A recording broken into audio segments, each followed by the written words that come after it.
Il domine depuis le transept de la basilique, visuellement, mais par-dessus tout, musicalement. Au cœur de cette grande tuyauterie, Quentin, le facteur d'orgue, abat un travail considérable.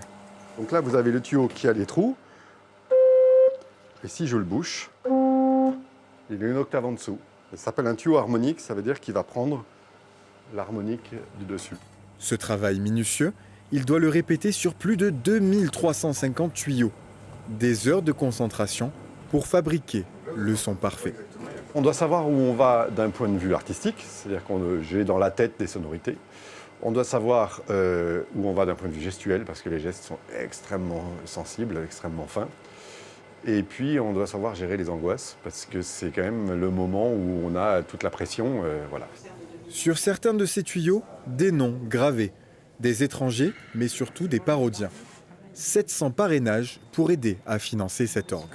À ce jour, le mécénat a permis de collecter 180 000 € à peu près sur 1,5 million, 1,3 million, 1,5 million de travaux pour la création de l'orgue. Oui, ça fait moins de 10%, mais c'est déjà très bien, on est très contents. On trouve que les gens se sont vraiment intéressés au projet et c'est le plus intéressant pour nous. Parmi les plus impatients, sans doute, le curé, désormais bien accompagné. J'ai pu entendre quelques essais de jeu et donc on se rend compte vraiment de la puissance qui remplit la basilique avec les chants de la chorale, de l'assemblée, ça va être vraiment magnifique. J'ai hâte, oui, j'ai hâte. Olivier Latry, organiste de Notre-Dame de Paris, viendra apporter une dernière touche afin d'atteindre la perfection.